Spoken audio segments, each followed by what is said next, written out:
Welcome students in this new chapter, chapter 12 Biotechnology and its applications. आज इस chapter में हम शुरू कर रहे हैं सबसे पहले इंट्रोडक्शन। What is biotechnology? आप जानते ही हैं, पिछले चैप्टर में आपने पढ़ा था कि बायोटेक्नोलॉजी जो है वो इंडस्ट्रियल स्केल पर बायोफार्मास्यूटिकल्स के प्रोडक्शन से रिलेटेड है। बायोलॉजिकल जो भी सब्सटेंसेस हैं उनके मैन्युफैक्चर से रिलेटेड है। इसमें genetically modified microbes, fungi, plants और एनिमल्स, इन सब का यूज़ किया जाता है। बायोटेक्नोलॉजी की बहुत सारी एप्लीकेशंस हैं। इनका इस्तेमाल उपचार में, रोगों का पता लगाने में और ऐसे क्रॉप्स को डेवलप करने में जो कि एग्रीकल्चर में काम आए, ऐसे फूड्स को डेवलप करने में जो बेहतर क्वालिटी के हों, जिनकी न्यूट्रिएंट कंटेंट अच्छी हो, बायो रिमेडिएशन में, यानी जो भी पॉल्यूटेंट्स हैं हमारे नेचर के अंदर उनको रिमूव करने के प्रोसेस में, वेस्ट ट्रीटमेंट में और एनर्जी प्रोडक्शन में अलग अलग जगहों पर इसका इस्तेमाल बायोटेक्नोलॉजी का किया जाता है। बायोटेक्नोलॉजी में जो आज के समय क्रिटिकल रिसर्च चल रही है वो इन फील्ड्स में चल रही है। जैसे बायोटेक्नोलॉजी में सबसे पहले रिसर्च जो हो रही है वो हो रही है to provide the best catalyst in the form of improved organism, usually a microbe or pure enzyme। तो मतलब जो भी बायोटेक्नोलॉजिकल प्रोसेसेस में एक आप तौर पर आप ये कहें कि ऑर्गेनिजम्स का इस्तेमाल होता है, तो वो ऑर्गेनिजम्स जो होते हैं वो माइक्रो ऑर्गेनिजम्स हो सकते हैं या उनसे डिराइव्ड एंजाइम्स हो सकते हैं। तो ये माइक्रोब्स या इनसे डिराइव्ड एंजाइम्स बायोटेक्नोलॉजी के प्रोसेस में एक कैटलिस्ट के तौर पे काम करते हैं, यानी बेहतर आउटपुट देने में मदद करते हैं। तो रिसर्च इस बेस पर चल रही है कि बेहतर से बेहतर ऑर्गेनिज्म हम डेवलप करें जो कि बेस्ट रिजल्ट दें। Next, creating optimal conditions through engineering for a catalyst to act, यानी जेनेटिक इंजीनियरिंग से हम और जो इंजीनियर होते हैं वो इंजीनियरिंग प्रोसेसेस का इस्तेमाल करें और ऐसी कंडीशंस बनाएं कि ये जो ऑर्गेनिजम्स हैं ये बहुत अच्छे तरीके से यूज़ किए जा सकें। इनको इस्तेमाल करने के लिए अच्छी अच्छी कंडीशंस डेवलप की जाएं और ये इंजीनियरिंग से किया जा सकता है। नेक्स्ट है downstream processing technologies to purify the protein और ऑर्गेनिक कंपाउंड। तो जो भी प्रोटीन या ऑर्गेनिक कंपाउंड आपको उस माइक्रोब से मिल रहा है, उस प्रोटीन को या ऑर्गेनिक कंपाउंड को प्यूरिफाई करें ताकि उसका बेस्ट रिजल्ट आपको देखने को मिले। तो ये क्रिटिकल रिसर्च एरिया है जो इस समय बायोटेक्नोलॉजी में हम कर रहे हैं। आइए अब आगे पढ़ते हैं कि बायोटेक्नोलॉजी जो है वह ह्यूमन बींग्स के कैसे काम आ रही है और उनकी क्वालिटी को कैसे बढ़ा रही है, स्पेशली फूड प्रोडक्शन और हेल्थ वाले सेक्टर में इसका क्या रोल है। तो यहाँ पहला टॉपिक आता है हमारा बायोटेक्नोलॉजिकल एप्लीकेशंस इन एग्रीकल्चर। तो सबसे पहले हमें समझना है कि फूड प्रोडक्शन की नीड जो है वो लगातार बढ़ती जा रही है क्योंकि हमारी पॉपुलेशन भी राइज कर रही है। तो for increasing food production we have some options. तो यहाँ पर आपको 3 ऑप्शंस बताए गए हैं जो कि फूड प्रोडक्शन को बढ़ाने के लिए आवश्यक है। पहला ऑप्शन है agrochemical based agriculture. It means use of some chemicals which are used for agriculture. So these are called as agrochemicals, and these agrochemicals are used in agriculture. Second is organic agriculture. तो organic agriculture में हम compost का इस्तेमाल कर सकते हैं, vermi compost का इस्तेमाल कर सकते हैं और बायो फर्टिलाइज़र्स का इस्तेमाल कर सकते हैं। ठीक है ना? तो इस तरह से आप इसमें वर्क कर सकते हो ऑर्गेनिक एग्रीकल्चर में। यहाँ पर केमिकल्स का यूज़ बहुत कम होता है, तो मिनिमम यूज़ ऑफ केमिकल्स। जबकि फर्टिलाइज़र्स का प्रयोग, पेस्टिसाइड्स का प्रयोग कहाँ पर होगा? फर्टिलाइज़र्स का और पेस्टिसाइड्स का प्रयोग जो है वो एग्रोकेमिकल बेस्ड एग्रीकल्चर में होगा। फर्टिलाइज़र हो गया, पेस्टिसाइड्स हो गया, insecticides, weedicides, fungicides, all these things are used in the agrochemical based agriculture. तो ऑर्गेनिक एग्रीकल्चर में मिनिमल और no use of chemicals. Third way है genetically engineered crop based agriculture. तो यहाँ पर जो भी क्रॉप्स हैं उनको हम जेनेटिकली इंजीनियर कर रहे हैं, यानी जेनेटिक इंजीनियरिंग का इस्तेमाल करके आप क्रॉप्स की क्वालिटी इम्प्रूव कर रहे हो। और क्या यहाँ पर बायोटेक्नोलॉजी का इस्तेमाल हो रहा है? बिल्कुल हो रहा है। और इसके बेसिस पर, इसके कारण और इसकी हेल्प से हम बेहतर से बेहतर क्रॉप को डेवलप कर पा रहे हैं। हम सब जानते हैं कि 1960s में ग्रीन रिवॉल्यूशन हुआ था और ग्रीन रिवॉल्यूशन की वजह से हमारी जो फूड सप्लाई है वो लगभग 3 गुनी हो चुकी है। पर फिर भी जो बढ़ती हुई ह्यूमन पॉपुलेशन है और उसकी जो ज़रूरतें हैं उसे पूरा करने के लिए आज भी ये उतनी नहीं है। तो हमारा अभी भी जो टारगेट है वो है कि टू इंक्रीज द ईल्ड। तो ईल्ड जो बढ़ी है वो कैसे बढ़ी है? अभी तक जो हमने बढ़ाई है वो इम्प्रूव क्रॉप वेराइटीज़ के हेल्प से बढ़ाई है। यानी जो वेराइटीज़ हैं उनकी इम्प्रूवमेंट करते चले गए हैं, हम उनकी क्वालिटी को इम्प्रूव करते चले गए, धीरे धीरे हमने ईल्ड को बढ़ाया है। और दूसरा जो बड़ा कारण है ईल्ड को बढ़ाने का वो क्या है? हमने बहुत अच्छा मैनेजमेंट किया है और अलग अलग जो तरीके होते हैं एग्रीकल्चर में, जैसे इरिगेशन और हार्वेस्टिंग और जो सीड्स हैं उनको ठीक से लगाना, वो सारे काम हमने अच्छे से मैनेज किए हैं। उसके अलावा हमने एग्रो केमिकल्स का भी बहुत अच्छे से इस्तेमाल किया है, जैसे कि फर्टिलाइज़र्स हैं, पेस्टिसाइड्स हैं, ये सब। तो जो फार्मर्स हैं उनके लिए जो एग्रो केमिकल्स होते हैं जो आजकल इस्तेमाल हो रहे हैं ये बड़े एक्सपेंसिव हैं, बहुत महंगे हैं। और जो आप आजकल देख रहे हो कि आजकल एग्रो केमिकल्स का यूज़ भी बढ़ता जा रहा है। तो आजकल जो वैरायटीज़ हैं हमारे पास, जो एग्जिस्टिंग वैरायटीज़ हैं क्रॉप्स की, उनसे अब और पैदावार ले पाना संभव नहीं रहा है। और जो भी हम ब्रीडिंग टेक्निक से वैरायटी डेवलप कर रहे हैं उनको और अच्छा बनाना अब मुश्किल हो पा रहा है, मुश्किल हो रहा है। ठीक है ना? तो कन्वेंशनल ब्रीडिंग से जो भी आप क्रॉप्स वैरायटीज़ डेवलप कर रहे हो वो क्रॉप वैरायटीज़ आज के दौर में हमें उतनी यील्ड अब नहीं बढ़ा के दे पाएंगी जितना कि और हमें भविष्य में आवश्यकता होगी। तो क्या कोई ऐसा अल्टरनेटिव पाथ है जो कि जेनेटिक्स के हेल्प से क्रॉप्स की जो यील्ड है उसको कई गुना बढ़ाए? क्या कोई तरीका ऐसा है जिसके कारण जो फर्टिलाइज़र्स का और केमिकल्स का यूज़ है उसे कम किया जा सके और इनके जो हार्मफुल इफ़ेक्ट्स हैं नेचर पर और एनवायरनमेंट पर उन्हें कम करा जा सके? तो आंसर है yes, we can use genetically modified crops and it is a possible solution.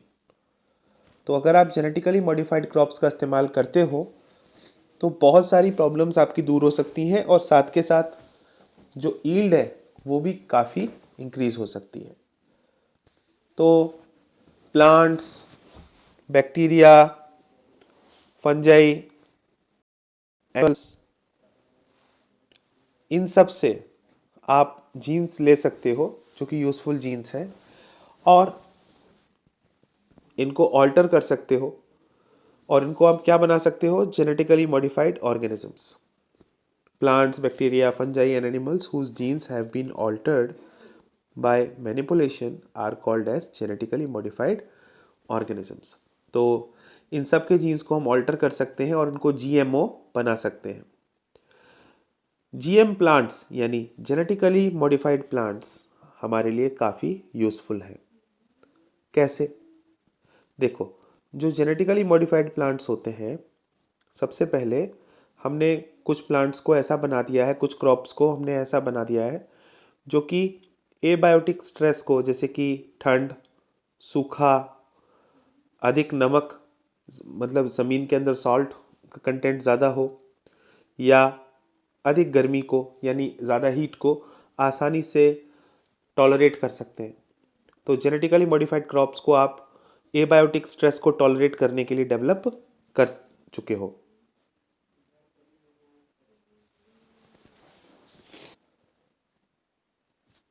Second point देखो, second point, reduced reliance on chemical pesticides, यानी जो हमारे जेनेटिकली मॉडिफाइड क्रॉप्स होंगे उन पर ज़्यादा केमिकल पेस्टिसाइड्स का प्रयोग हमें नहीं करना होगा। यानी ये क्रॉप्स कैसे होंगे?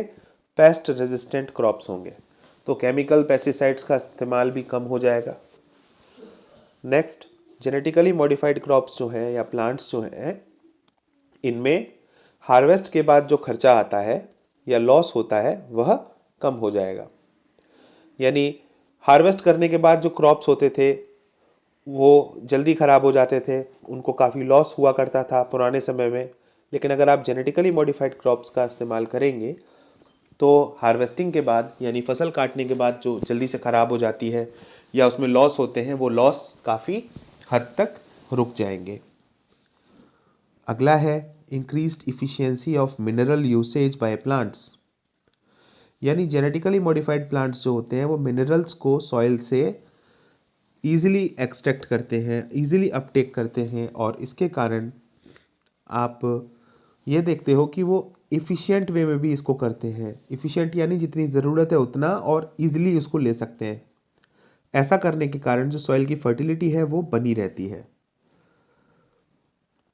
Last point, enhanced nutritional value of the food, यानी ऐसे प्लांट्स में जो न्यूट्रिशनल वैल्यू है वह बढ़ जाती है। जैसे एग्जाम्पल के तौर पर गोल्डन राइस जो है उसमें विटामिन ए काफ़ी होता है और इसे विटामिन ए एनरिच्ड राइस भी कहा जाता है। इन सब यूजेस के अलावा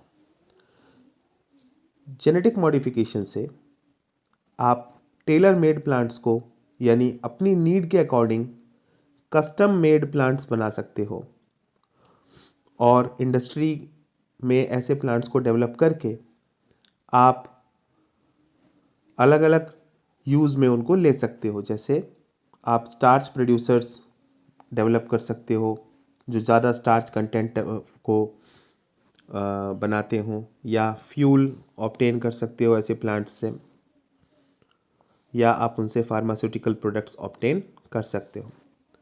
तो जेनेटिक मॉडिफिकेशन से हम टेलर मेड प्लांट्स भी डेवलप कर सकते हैं, जिससे हमारी इंडस्ट्रीज़ के लिए जो रिसोर्सेज हैं वो इजीली ऑब्टेन हो जाए। अलग अलग प्रकार की रिसोर्सेज जैसे फ्यूल्स हैं, फार्मास्यूटिकल्स हैं, स्टार्च है, एट्सेट्रा। तो आगे आप पढ़ेंगे कि एग्रीकल्चर में बायोटेक्नोलॉजी के क्या और एप्लीकेशंस हैं, और इसके बारे में और डिटेल में आप जानेंगे। जैसे कि अ, हम आजकल आप काफ़ी सुनते हैं कि पेस्टिसाइड्स का काफ़ी उपयोग होता है पेस्ट्स को किल करने के लिए। तो ऐसे में जो सॉइल है उसको काफ़ी पॉल्यूट हम कर देते हैं, और प्लांट्स की क्वालिटी को भी ख़राब कर देते हैं, क्योंकि प्लांट्स के ऊपर भी काफ़ी केमिकल का यूज़ करेंगे तो जो केमिकल्स का जो इनपुट है वो फूड चेन में भी होता है। तो ऐसे में दिक्कत हो सकती है। तो इसीलिए हमें पेस्ट रेजिस्टेंट प्लांट्स को डेवलप करना चाहिए, है ना। ऐसे प्लांट्स को डेवलप करना चाहिए जो पेस्ट रेजिस्टेंट हो और जिनके ऊपर हमें पेस्टिसाइड्स का यूज़ कम से कम करना हो। तो आइए अब हम पढ़ते हैं पेस्ट रेजिस्टेंट प्लांट का ही एक एग्जाम्पल। बीटी टॉक्सिन जो होता है ये एक बैक्टीरियम से बनता है जिसका नाम है बैसिलस थोरिंजिएंसिस। ये एक इम्पॉर्टेंट नाम है, आप सबको याद रखना चाहिए। शॉर्ट में इसको बोलते हैं बीटी। तो जो बीटी टॉक्सिन का जीन होता है इसको हमने क्लोन कर लिया है। कहाँ से? बैक्टीरिया से। कौन से बैक्टीरिया से? बैसिलस थोरिंजिएंसिस से। और इसको हम प्लांट्स में एक्सप्रेस करा सकते हैं। और इन प्लांट्स में जब हम उसको एक्सप्रेस करा देंगे तो प्लांट्स के पास क्या आ जाएगा? रेजिस्टेंस आ जाएगा अगेंस्ट द इंसेक्ट्स। और ऐसे प्लांट्स को इंसेक्टिसाइड्स की आवश्यकता नहीं है। ओके, तो आपने क्या बना दिया? आपने बना दिया बायोपेस्टिसाइड। तो biopesticide means A pesticide which doesn't require any chemical input. तो ऐसे प्लांट्स के नाम हम देख लेते हैं।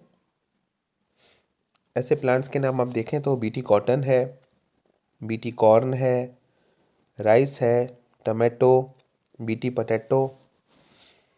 तो ये सारे जो प्लांट्स हैं ये रेजिस्टेंट हैं इंसेक्ट्स के लिए। अंडरस्टैंड? तो इन सबको जेनेटिक इंजीनियरिंग से डेवलप किया गया है।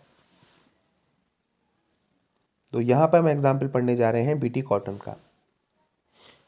तो some strains of Bacillus thuringiensis produce proteins that kill certain insects such as Lepidopterans, Coleopterans and Dipterans। तो लेपिडोप्टेरन की कैटेगरी में आते हैं टोबैको बड वॉर्म, आर्मी वॉर्म। कोलियोप्टेरन्स की कैटेगरी में आते हैं बीटल्स। डिप्टेरन्स की कैटेगरी में आते हैं फ्लाइज, मॉस्किटोज।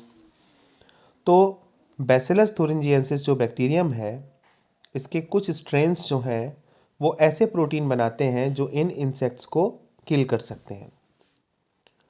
बैसिलस थोरिंजिएंसिस जो होता है वह प्रोटीन क्रिस्टल्स को फॉर्म करता है अपनी जो ग्रोथ है उसके एक पर्टिकुलर फेज में। यानी जब ये ग्रो कर रहा होता है तो एक फेज आता है जिसमें ये प्रोटीन क्रिस्टल्स का फॉर्मेशन करता है। और इन क्रिस्टल्स के अंदर इंसेक्टिसिडल प्रोटीन होता है। वह इंसेक्टिसिडल प्रोटीन इन अलग अलग कैटेगरीज के इंसेक्ट्स को आसानी से किल कर सकता है। अब सवाल ये उठता है कि ये जो टॉक्सिन होता है बैसिलस को यानी इस बैक्टीरियम को किल क्यों नहीं करता? इसका आंसर ये है कि ये जो बीटी टॉक्सिन होता है ये इनएक्टिव प्रोटॉक्सिन के फॉर्म में एग्जिस्ट करता है। यानी स्टार्टिंग में जब ये बनता है तब ये इनएक्टिव प्रोटॉक्सिन होता है, इसीलिए ये बैक्टीरियम को कोई नुकसान नहीं पहुंचाता। लेकिन जब ये एक इंसेक्ट की बॉडी के अंदर चला जाता है तब ये इंसेक्ट के अंदर जो उसकी गट है उसकी गट में जाके जब उसको एल्कलाइन पीएच मिलता है तब ये एक्टिव फॉर्म में कन्वर्ट हो जाता है। और एक्टिव फॉर्म में कन्वर्ट होने के पीछे क्या है रीज़न है? रीज़न ये है कि पीएच एल्कलाइन होता है और ऐसे एल्कलाइन पीएच के कारण जो क्रिस्टल्स हैं सॉल्युबलाइज हो जाते हैं और अब हमारा जो प्रोटीन है ये एक्टिव हो जाता है। ये एक्टिव प्रोटीन जो इंसेक्ट की मिडगट है उसके सरफेस के एपिथेलियल सेल्स पर जुड़ जाता है, उनसे बाइंड हो जाता है और अब वो उसके अंदर छेद कर देता है यानी पोर्स बना देता है जिसके कारण सेल स्वेल होता है और फिर सेल लाइस हो जाती है। अल्टीमेटली सेल की लाइसिस होने से उस इंसेक्ट को बहुत नुकसान होता है और उसकी डेथ हो जाती है। तो ये रीज़न है कि अब यहाँ पे दो क्वेश्चन छुपे हुए थे कि एक तो ये था कि ये इंसेक्टिसिडल प्रोटीन है ये बैसिलस को नुकसान क्यों नहीं पहुंचाता। तो आपको पता चला कि ये इनएक्टिव प्रोटॉक्सिन्स के फॉर्म में प्रोड्यूस होता है जो कि किसी एक इंसेक्ट की जैसे पर्टिकुलर लेपिडोप्टेरन है या सिलोप्टेरन है या डिप्टेरन है उसकी बॉडी में जाके अल्कलाइन पीएच जो होता है उसकी गट में वहाँ पर जाके ये एक्टिवेट होता है। अल्कलाइन पीएच के कारण जो क्रिस्टल्स हैं वो सॉल्युबलाइज हो जाते हैं और ये एक्टिवेटेड टॉक्सिन अब एपिथेलियल सेल्स के साथ अटैच हो जाता है, उनमें पोर क्रिएट करता है जिसकी वजह से सेल लाइस हो जाती है और इनकी डेथ होनी स्टार्ट हो जाती है इंसेक्ट्स की। तो ये तरीका है इस टॉक्सिन का काम करने का। अब इस टॉक्सिन को बनाने वाले जो जीन्स होते हैं वो कहाँ पर प्रेजेंट है? उस बैक्टीरियम के अंदर प्रेजेंट है, उसके जीनोम में। तो क्यों ना इन जीन्स को निकाल लिया जाए, उनको एक्सट्रैक्ट कर लिया जाए। तो इन जीन्स को आइसोलेट कर लिया गया, कहाँ से? बैक्टीरियम से। और इन जीन्स को क्रॉप प्लांट्स के अंदर इनकॉर्पोरेट कर दिया गया, जैसे कि कॉटन। अब जब कॉटन के पास ये टॉक्सिन बनाने वाला जीन आ जाएगा तो क्या होगा? तब इस कॉटन के सेल्स में भी वो टॉक्सिन्स जो हैं वो प्रोड्यूस होना स्टार्ट हो जाएंगे। लीफ सेल में, सपोज लीफ के सेल्स में, मीजोफिल टिश्यू के अंदर वो सारे टॉक्सिन्स हैं जो बीटी टॉक्सिन कहलाते हैं। और ऐसे में अगर कोई इंसेक्ट जैसे कॉटन बॉलवर्म है या कॉर्न बोरर है, ये इन्हें खाएगा, इनकी पत्तियों को, तो वो मारा जाएगा।